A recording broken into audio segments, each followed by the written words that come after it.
అందరికీ నమస్కారం. మన ఈ మధ్య నిజామాబాద్లో మేము సంక్రాంతికి వస్తున్నాం ఈవెంట్ చేయడం జరిగింది. అది నిజామాబాద్ పట్టణంలో ఫస్ట్ టైం. ఇంతకుముందు ఎప్పుడు మన దగ్గర సినిమా ఈవెంట్స్ పెద్దగా జరగవు. అప్పుడు ఒకసారి ఫిదా సక్సెస్ మీట్ ఒకటిసారి పెట్టాము. మళ్ళీ సంక్రాంతికి వస్తున్నాం చేసాం. అంటే ఆ నిజామాబాద్తో నాకున్న అనుబంధం అలాంటిది. నిజామాబాద్ జిల్లా వాసిగా అక్కడ ఈ సినిమా ఈవెంట్ చేయాలని చేయడం జరిగింది. పోతే ఆ ఈవెంట్లో నేను మన కల్చర్లో ఉండే మన దావత్ గురించి, మటను, తెలగలు గురించి సంబోధించాను.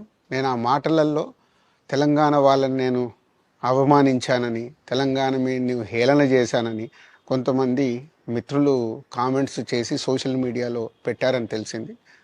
నా ఉద్దేశం అదే స్పీచ్లో లాస్ట్లో చెప్పడం జరిగింది. తెలంగాణ మన కల్చరు, మన దావత్తు నేను మిస్ అవుతున్నాను. సంక్రాంతికి 2 సినిమాలు రిలీజ్ అయ్యాక మన తెలంగాణ కల్చర్ దావత్ని నాకు చేసుకోవాలని ఉందని.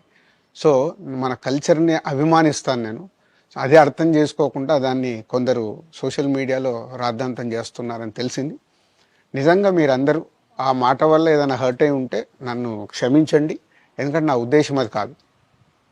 ఎందుకు చెప్తున్నానంటే, నేను నిజామాబాద్ జిల్లా బాన్సువాడలో ఫిదా అనే సినిమా షూటింగ్ చేసి ప్రపంచవ్యాప్తంగా ఆ ఫిదా సినిమా ఎంత అప్లాజ్ వచ్చింది, భానుమతి క్యారెక్టర్కి, మన తెలంగాణలో ఉండే కల్చర్కి, ఆ సినిమా ఎంత ఒక ఫ్యామిలీ ఎమోషన్స్కి ఎంత విలువ ఇస్తామనేది చెప్పడం జరిగింది ఆ సినిమాలో.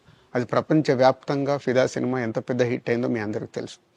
అలాగే బలగం అనే సినిమా తీసినప్పుడు తెలంగాణ సమాజం మొత్తం మమ్మల్ని అభినందించింది.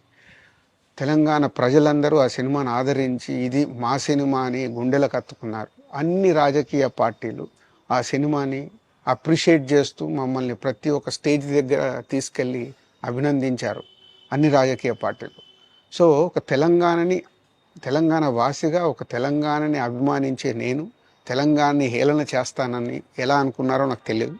పోతే దాంట్లో ఏదైనా మీ కమ్యూనికేషన్లో తప్పుగా అర్థమైంటే నన్ను క్షమించండి. మీ మనోభావాలు ఆ కొందరు ఎవరైతే దెబ్బతిన్నాయని అనుకుంటున్నారో వాళ్ళందరికీ నా విజ్ఞప్తి, మీ మనోభావాలు దెబ్బతింటే నన్ను క్షమించండి.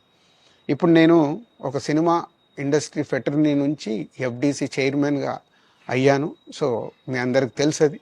సో ఇటు సినిమా ఇండస్ట్రీకి అటు ప్రభుత్వానికి మధ్యలో ఉంటూ సినిమా ఇండస్ట్రీకి అవసరపడ్డట్టుగా నేను అన్ని సహాయ సహకారాలు చేస్తూ ఈ హైదరాబాద్లో హెల్దీ వాతావరణము, తెలుగు సినిమాకి, తెలంగాణలో అభివృద్ధి చెందాలనుకునే యువతకి అందరికీ నేను ఉపయోగపడేలాగా ఉండాలి. అలాగే పవన్ కళ్యాణ్ గారు కూడా చెప్పారు, యూత్ చాలా ఉన్నారు, వాళ్ళందరికీ కూడా సినిమా ఇండస్ట్రీలో ఇష్టం ఉన్న వాళ్ళని అప్గ్రేడ్ చేసి చేయాలని. ఆ ప్రభుత్వంతో కూడా అక్కడ సినిమాలో కావాల్సిన అందరినీ డెవలప్ చేస్తూ వాళ్ళందరూ మళ్ళీ తెలుగు సినిమాకే, తెలంగాణలో నేర్చుకున్న, ఆంధ్రాలో నేర్చుకున్న వాళ్ళందరూ తెలుగు సినిమాకే ఉపయోగపడతారు.